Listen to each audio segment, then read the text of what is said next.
Seguimos en Historias de Andén, segundo bloque. Vamos a recorrer junto a las imágenes que nos envía Susana Gioacchini los viajes que ella realiza los fines de semana y, por supuesto, refleja en su blog. En este caso, vamos a 9 de julio, donde, siguiendo la traza del ferrocarril Midland que unía Puente Alsina con Carué, en Dudinac funciona en la estación una escuela agrotécnica, al igual que varias de las que vamos a visitar en esta ocasión. Recordamos que este ramal fue creado en el año 1907 y clausurado 70 años después, en el año 77. Se pueden ver los testimonios de los pueblos en sus murales que manifiestan la importancia que supo tener el tren para su vida y su progreso. En Ordoqui, ya en Carlos Casares, la estación es hoy una biblioteca pública, y en Hortensia y Herrera Vegas funciona un jardín de infantes. Los caminos nos llevan hasta Coraceros, partido de Irigoyen, donde la estación es hoy un importante establecimiento educativo, la escuela agropecuaria reconocida en toda la zona. Este ramal, que en la nacionalización del 48 pasó a formar parte del ferrocarril Belgrano, tiene más particularidades, pero eso queda para otra entrega, y así, imágenes mediante, posó los viajes de Susana Gioacchini.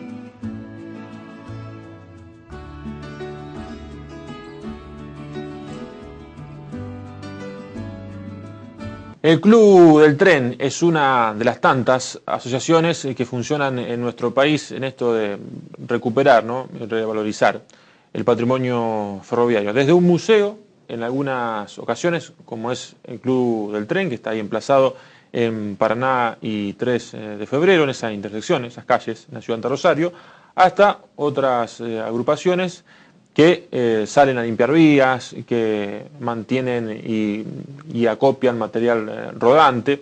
En este caso, con Hugo Piñero, hablamos sobre la función que cumple el Club del Tren y también cuál es la idea que tienen desde la organización con respecto a la situación ferroviaria hoy en el país. Bueno, con respecto a los trazados del servicio a Buenos Aires, que era muy importante, el ferrocarril argentino tenía varias frecuencias diarias con trenes a vapor que tardaban poco más de 3 horas hasta Buenos Aires. Hoy ese ramal permanece activo, pero hay una tardanza de 9 horas. Es decir, Rosario a Buenos Aires 9 horas es una cosa que ni a propósito podrían hacerse las cosas tan mal. Y sin embargo, bueno, así está funcionando. Hay un plan provincial para restablecer el servicio ferroviario acá en Santa Fe, pero sin la colaboración del Estado no se puede hacer nada, porque si no están coordinadas todas las líneas, porque todas las provincias, hay muchas provincias que tienen planes ferroviarios, pero tiene que haber una madre sobre todo esto, esa madre del Estado. Si el Estado no organiza, se va a transformar en algo anárquico, porque los horarios, los itinerarios de los ferrocarriles deben coincidir. Un tren llega a tal lado y tiene que empalmar inmediatamente con otro que salga a un destino o a varios destinos, siempre con coordinación. Porque se da un caso, por ejemplo, que uno puede ir a Mar del Plata en tren desde Rosario, pero resulta que yo salgo con un tren que tarda 9 horas a Retiro. Tengo que cargar las valijas hasta Constitución y ahí esperar 2 o 3 o 4 o más horas para ir a Mar del Plata. Con el problema del transbordo de valijas y todas esas cosas. Después tenemos, por ejemplo, desde Buenos Aires a Bariloche, son 2 trenes. Uno que llega a Bahía Blanca y después tenemos recién al otro día un tren que parte hacia Bariloche. Entonces, la falta de coordinación justamente se ve reflejada en este tipo de cosas, donde no hay una coordinación. Una provincia hace una cosa, el Estado hace otra, y no hay una matriz organizadora de toda esta situación. En cuanto a los proyectos nuestros, nosotros queremos, como otras instituciones, que vuelvan a partir otra vez los trenes. La idea de la empresa provincial es muy buena, pero cuando se trata de cruzar de una provincia a la otra, dependemos del Estado, inevitablemente.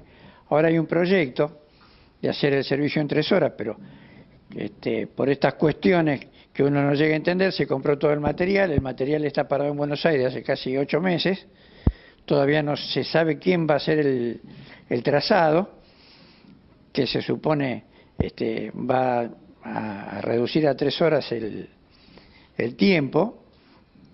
Sin embargo, no saben tampoco qué estación van a recalar, y hay un montón de proyectos también qué estación se va a usar para este servicio. Y bueno, si seguimos con el trazado antiguo, que uno entra por el sur a Rosario y tiene que ir hasta Pérez y volver hasta la estación Rosario Norte, es una cosa de loco. Eso habría que hacer una vía más directa o utilizar algunas de las estaciones, por ejemplo como Central Córdoba, que están en la zona sur de Rosario, y después ver la forma de salir de Central Córdoba y seguir hasta Córdoba, pero sin hacer toda esa vuelta, ese periplo alrededor de la ciudad, que nos lleva 1 hora prácticamente.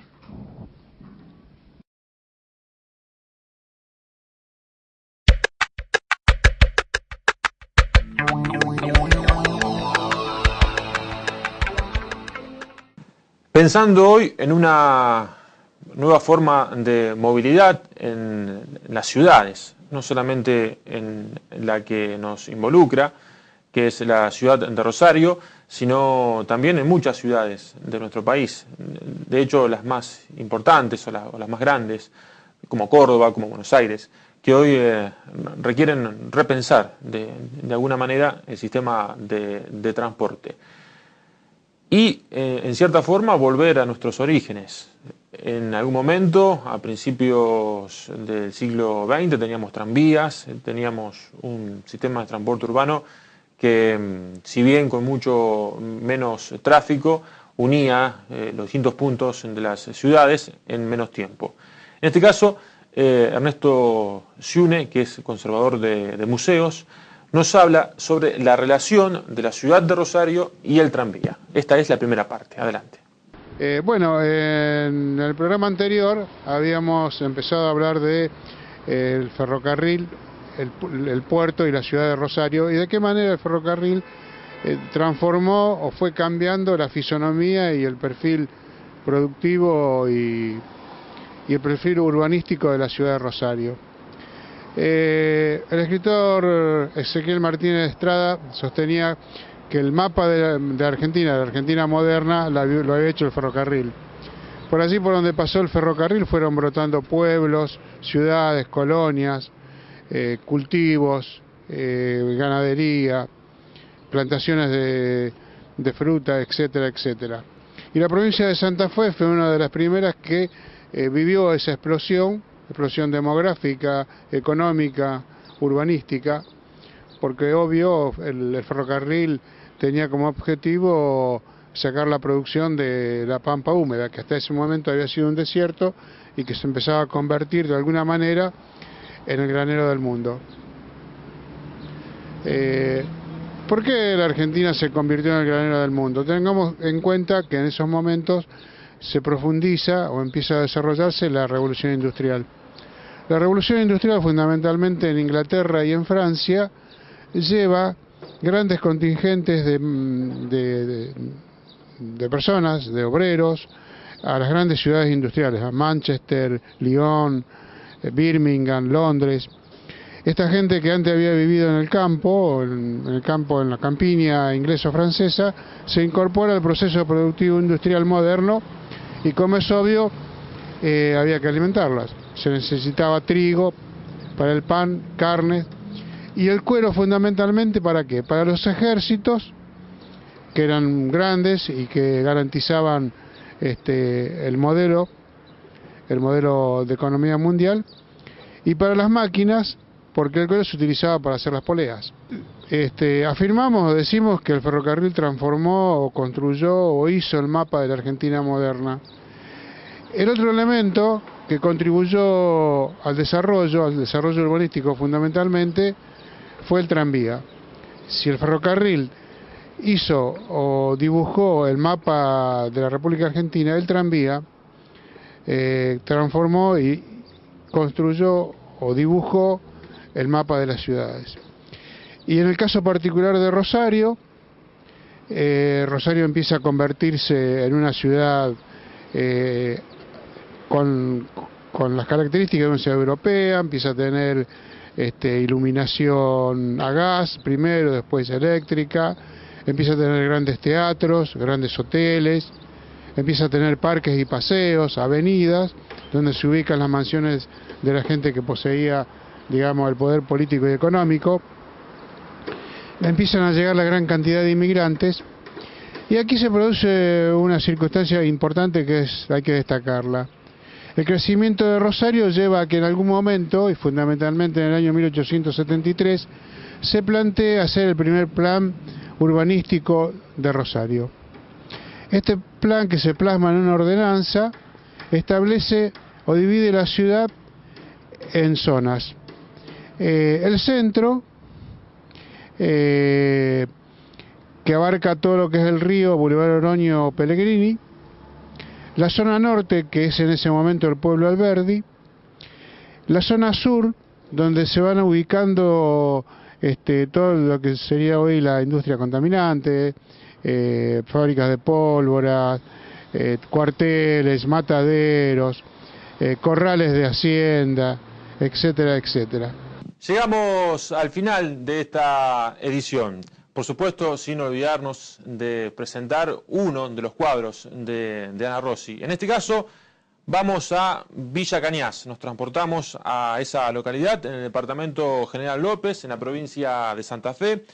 Fue fundada en el año 1902 por Juan Cañas y alcanzó el estatus de ciudad el 26 de diciembre del año 1985.